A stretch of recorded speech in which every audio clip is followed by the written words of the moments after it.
Have you ever heard of a shadow that moves when there's no light? Not a person, not an animal, ... Just a shadow. This is the chilling story of the shadow that moves without light. And it begins in 2014, in a small, quiet town in northern England called Whit. It's a peaceful place, surrounded by foggy fields and winding country roads. The kind of place people go to escape, that Eswatayana, a photographer named Eleanor Briggs, was looking for when she moved there from London. She was trying to heal, to find some solitude after losing her fiancé in a car crash the year before. The countryside, she hoped, would be her sanctuary. She rented a small, 19 century stone cottage that had been sitting empty for years. The locals didn't really explain why, but she noticed something odd in the way they'd look at her when she mentioned the address. Especially the old man who ran the general store. He leaned in and said quietly, "Just keep your lights on at night, love. And if you see anything move when it shouldn't, don't follow it." She laughed it off, thinking he was just being dramatic. The first few nights were completely uneventful. Eleanor spent her days taking photos of the mist-covered hills and the beautiful, decaying old barns nearby. But one evening, as she was developing her photos in her makeshift darkroom, she noticed something strange. In one of her pictures, taken right at the edge of the forest, there was a dark shape lurking behind her. It wasn't a tree, and it wasn't an animal. It was a shadow. But the truly bizarre thing was, the photo had been taken just before sunset, and this shadow stretched toward the light, not away from it. Intrigued, she went back to the same spot the next day. She stood exactly where she had been for the photo, trying to figure it out. But she realized with a growing sense of unease, there was absolutely nothing there that could have cast a shadow like that. That night, as she sat at her desk editing pictures, she heard faint scraping sounds coming from the hallway. It sounded like something was being dragged across the floor. She quickly turned on her lamp, but there was nothing there. But then, just for a split second, she saw it. On the wall opposite her, a dark, indistinct shape moved slowly, deliberately, across the plaster. The truly terrifying part, there was no light in that part of the room to cast a shadow. Eleanor froze. The shadow paused too, almost as if it knew she was watching, and then it just vanished. Over the next few days, things got progressively worse. Objects would shift places when she wasn't looking. Her cat, normally calm, would hiss at empty corners of the room, and sometimes, even in broad daylight, she would catch movement out of the corner of her eye so faint that she started to question her own sanity.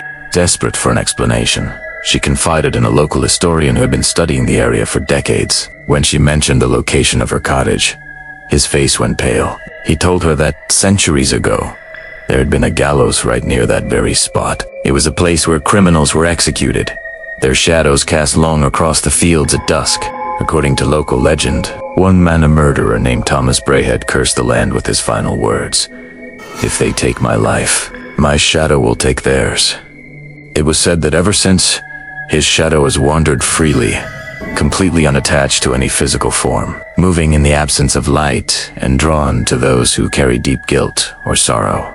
A cold dread washed over Eleanor. She thought about her grief, the weight she carried every day. That night, she couldn't sleep.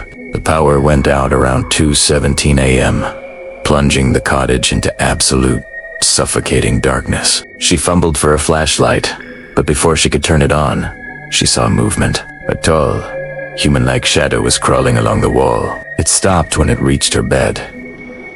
She tried to scream, but she couldn't. The air felt heavy, oppressive, like the room itself was alive and holding her down. Then, she heard a whisper not in her ears, but inside her own head. It said, "You shouldn't have taken my picture." In a panic, she finally got the flashlight to flick on. The shadow was gone. But when her gaze fell upon her camera on the nightstand, its screen flickered to life, and there it was again. The same shadow from her photograph. Only this time, it was closer, almost touching her own reflection in the lens. The next morning, Eleanor packed her things and fled. The locals said they saw her car speeding out of town just before dawn, her face pale and shaking. She never came back. Weeks later, a hiker passing by her old, abandoned cottage. Found her camera sitting on the porch. Most of the photos on it were normal landscapes. Old barns. Except for one. The final image, it was a photo taken inside her bedroom. In it, Eleanor was sitting on the edge of the bed, her face a mask of terror, and looming over her shoulder, a tall, featureless silhouette stood behind her. And just like in her first photo, there was absolutely no source of light in the picture that could have created it. Today, that cottage still stands, abandoned and derelict, its windows boarded up and the area fenced off. Locals claim that on moonless nights, you can still see movement inside, shifting shadows in the pitch black. Some say the shadow of Thomas Bray still wanders those fields, seeking new faces, new sorrow to attach itself to. Others whisper that it was never about the curse at all, that it was something older, something that existed long before light itself. Whatever it is, remember this. If you ever find yourself in the dark and see a shadow move when there is no light, don't stare at it. Don't take its picture. And whatever you do, don't let it notice you.